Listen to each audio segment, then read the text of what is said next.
Hello student, आज हम आपकी हिंदी की किताब से पाठ 10 पढ़ेंगे जिसका शीर्षक है क्यों जी मल और कैसे कैस लिया। तो आइए हम इस पाठ को पढ़ें और इसके प्रश्नोत्तर को भी हम करेंगे। इनसे मिलिए, ये हैं क्यों जी मल। बात बात पर पूछ देते हैं क्यों क्यों क्यों, भले ही आपसे जवाब देते बने या नहीं, पता नहीं क्यों। और ये हैं उनके दोस्त कैसे कैस लिया। ये भी कोई कम नहीं है, मौका लगते ही पूछ देते हैं कैसे कैसे कैसे। भूले भटके कभी दोनों से एक साथ मुलाकात हो गई तो क्यों और कैसे के बीच ही भटकते रहेंगे आप। क्यों क्यों क्यों, कैसे कैसे कैसे, पढ़िए और पता कीजिए। गुरुजी नमस्ते, किधर चले? नमस्ते, जरा बाजार जा रहा हूँ। बाजार? क्यों क्यों क्यों? गेहूँ पिसवाना है इसलिए। बाजार? कैसे कैसे कैसे? साइकिल पर। वैसे निकला तो पैदल था, पर थैली देखकर शिवदास ने अपनी गाड़ी दे दी। अच्छा, गेहूं पिसवाना है? क्यों क्यों क्यों? अरे आटा जो चाहिए पिसवाना। कैसे कैसे कैसे? चक्की में भाई। आटा? क्यों क्यों क्यों? क्यों भैया, रोटी नहीं बनाएंगे? रोटी? कैसे कैसे कैसे? अरे आटे को सानेंगे, बेलेंगे, तवे पर पकाएंगे, आग पर फुलाएंगे। सानेंगे? कैसे? क्यों क्यों क्यों? सुनो, सने आटे में थोड़ा पानी रहता है ना, आग पर तपने से यही पानी भाप बनकर बिली हुई रोटी को पकाता है, इसलिए सानेंगे। सानेंगे? कैसे कैसे कैसे? तुमने कभी देखा नहीं है क्या? परात पर आटा निकालेंगे, चुटकी भर नमक डालेंगे, फिर धीरे धीरे एक हाथ से पानी डालते हुए सानना शुरू करेंगे। पहले पहले सारा आटा बिखरेगा, फिर उसे समेटेंगे और अच्छे से सान लेंगे, समझे? अच्छा, परात पर? क्यों क्यों क्यों? कैसे कैसे कैसे? गुरुजी, तुम लोगों की क्यों और कैसे में तो मेरी चक्की ही बंद हो जाएगी। बंद हो जाएगी? क्यों क्यों क्यों? बंद हो जाएगी? कैसे कैसे कैसे? लेकिन तब तक गुरुजी साइकिल पर सवार फुर हो चुके थे। तो बच्चों, ये कहानी के रचयिता जो हैं वो सुबीर शुक्ला जी हैं। सो आइए हम इसके प्रश्न अभ्यास को देखेंगे। तुम्हारी समझ में क्या आया? गुरुजी थैली में क्या लिए जा रहे थे? इसके उत्तर में आप लिख सकते हैं गुरुजी थैली में गेहूं लिए जा रहे थे। दूसरा प्रश्न है क्यों जी मल और कैसे कैसलिया ने से मिलने पर तुम दोनों के बीच में क्यों भटकते रह जाओगे? इसके उत्तर में आप लिख सकते हैं क्यों जी मल और कैसे कैसलिया से मिलने पर हम भटकते रह जाएंगे क्योंकि इनके क्यों और कैसे के प्रश्न समाप्त ही नहीं होंगे। तीसरा प्रश्न, शिवदास ने गुरुजी की थैली देखकर अपनी गाड़ी क्यों दे दी? उत्तर में आप लिख सकते हैं शिवदास ने भारी थैली ले जाते देखा और सोचा गुरुजी थक जाएंगे, इसलिए उसने गाड़ी दे दी।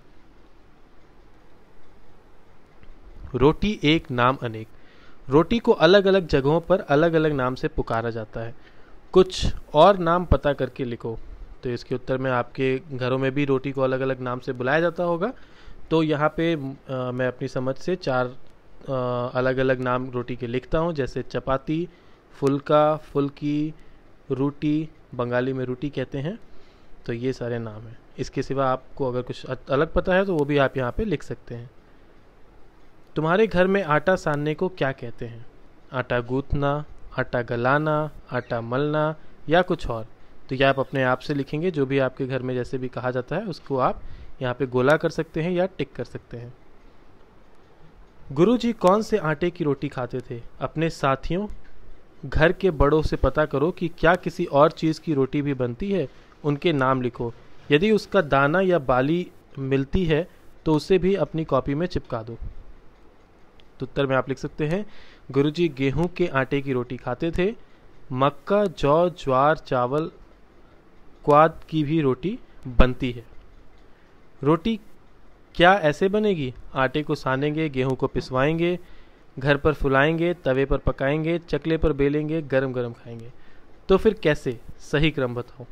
तो यहाँ पे जो ये सारी चीज़ें लिखी हुई हैं ये अलग क्रम में लिखी हुई हैं, इसको आपको सही क्रम में लिखना है।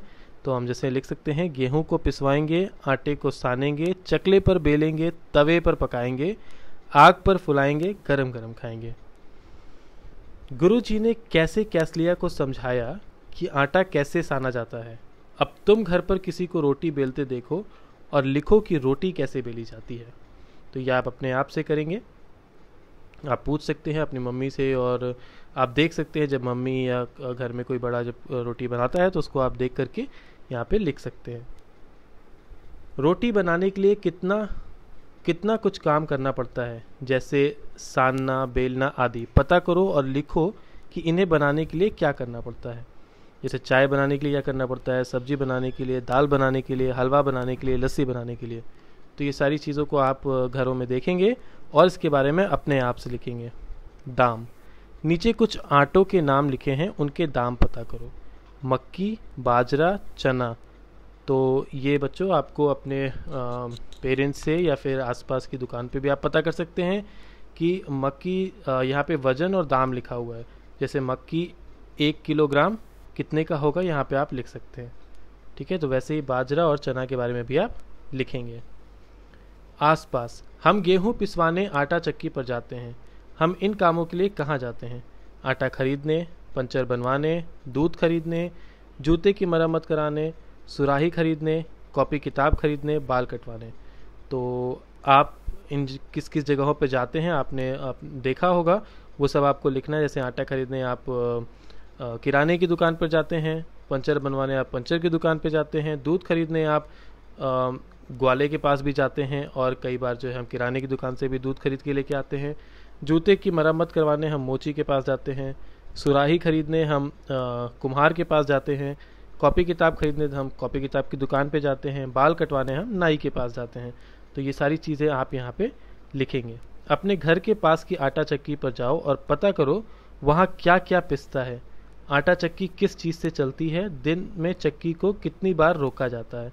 तो ये आपके लिए अभ्यास है, या आप आसपास जो भी चक्की मशीन होगी वहाँ पे आप जाके पता कर सकते हैं और इसके बारे में लिख सकते हैं। और बच्चों ऐसे ही कैसे बनेगी रोटी, नीचे रसोई की कुछ चीज़ों के चित्र बने हैं, उन्हें देखकर बताओ कि रोटी बनाने में कौन कौन सी चीज़ें इस्तेमाल नहीं होती। तो ऐसी चीज़ों को इस्तेमाल किस काम के लिए किया जाएगा, लिखो।